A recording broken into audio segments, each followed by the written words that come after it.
Hello and welcome to this week's GCSE Media Studies lesson. Now, last week we looked at the context of the advert, and that was the Galaxy chocolate advert that starred Audrey Hepburn.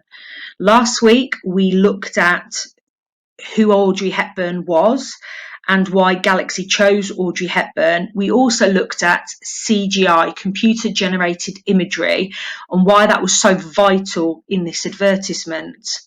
Now this week, moving on, we are going to be looking at lesson 2, and we're going to be looking at media language semiotics.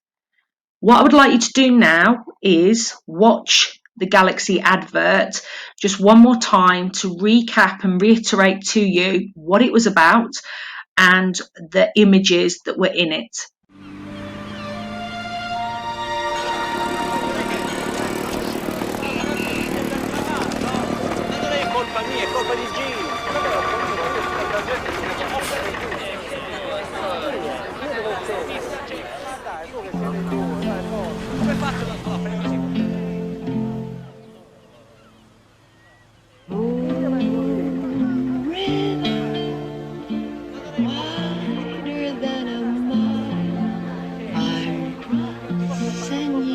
Style someday.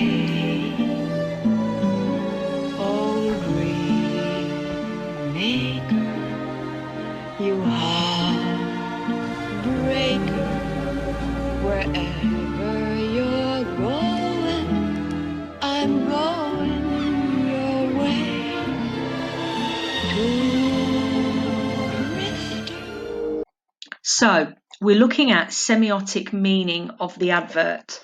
Now, what you need to know is that semiotics are frequently used in advertising to convey meaning, to give over meaning. And there are clear codes and conventions used in advertising that the viewer can quickly understand the key signals and meaning. Now, you need to remember that adverts often do not have long to get their message across, so they rely on semiotic understanding. So these are all the things that we think about if we see a certain product. If I said to you Armani, you might think that somebody has to be very wealthy to wear Armani. Why is that? Is that because of the material? Is it the fact that it's a designer product?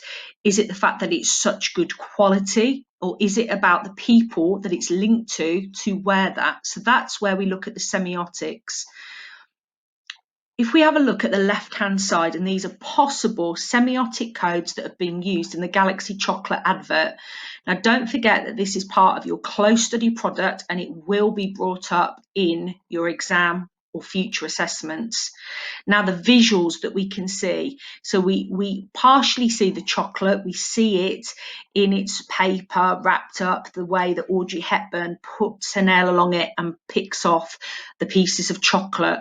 So that symbol there is of luxury and pleasure, the fact that only a small part of it is seen.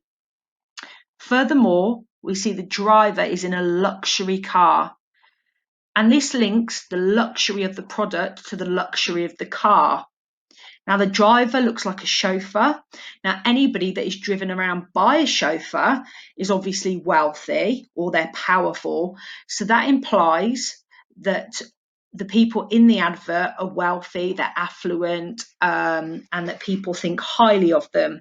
So we can see there that the semiotics there show that it is a luxury product.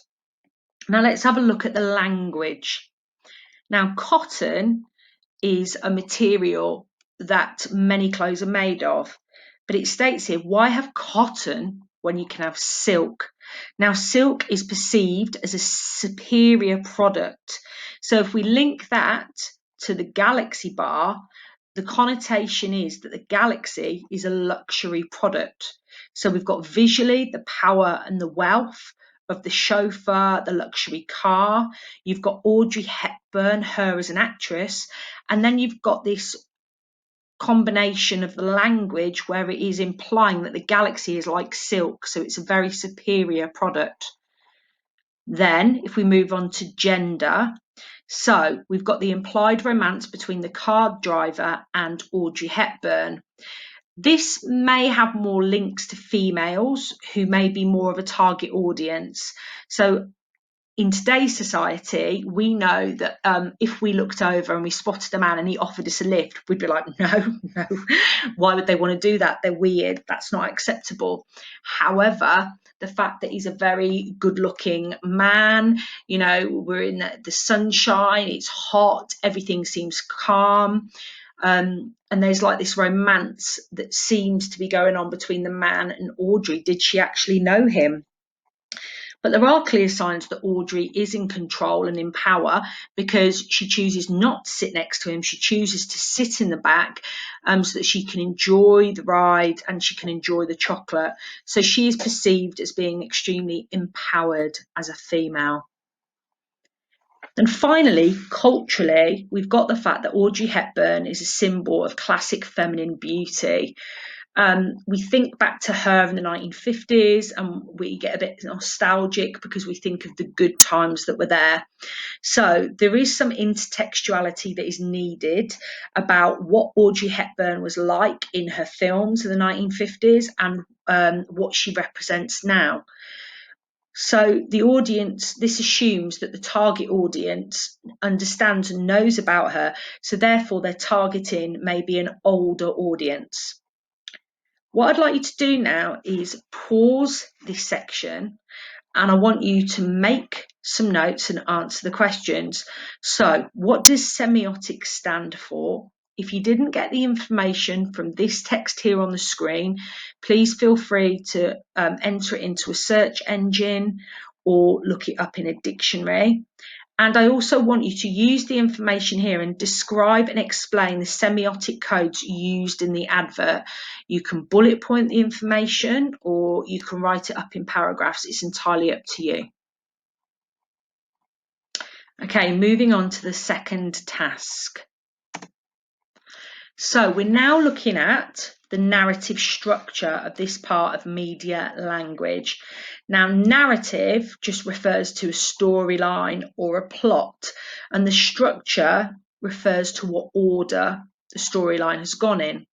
So what I'd like you to do now is in your exercise books and in your own words, I want you to watch the advert again.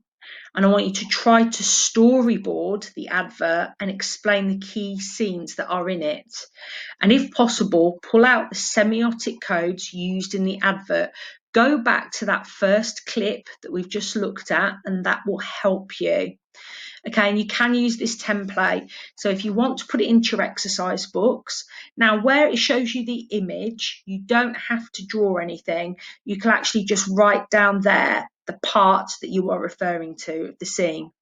So for example, number one, the image, as you can see there, you've got the bus that's stopped because you've got all this fruit that has fallen everywhere outside of the buildings. You can see the fact that it's in a holiday destination. So it is a busy Italian market scene. And this links actually to the 1953 film Roman Holiday. The bus journey has been disrupted by the fallen food and Audrey is seen on the bus. So what I want you to do is go back and watch the advert again, and then I want you to put in what the next image is and then give a description and a meaning of what you can see. And can you do that all the way through until you get to the end? It may take you 6 scenes, it may take you 8 to pick out those key scenes. Okay, if you can pause this now, please. Okay, and this part here.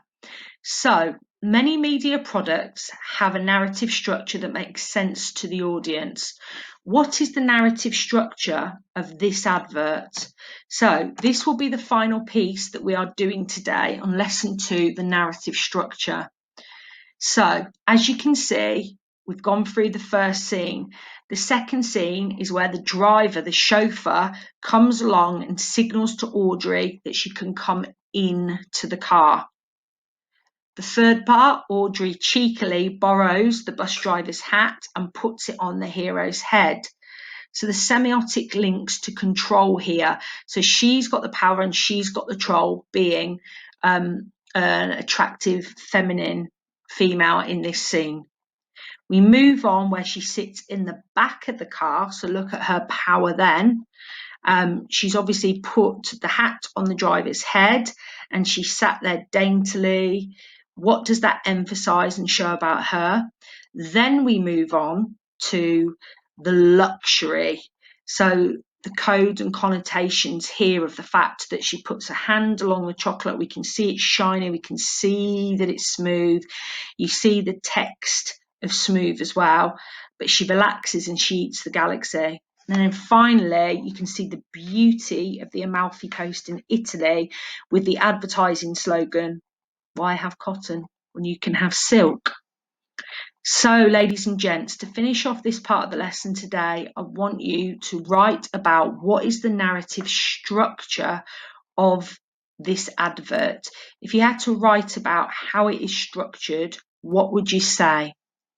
Okay, thank you very much for your time and attention, and I look forward to next week looking at Todorov's narrative theory.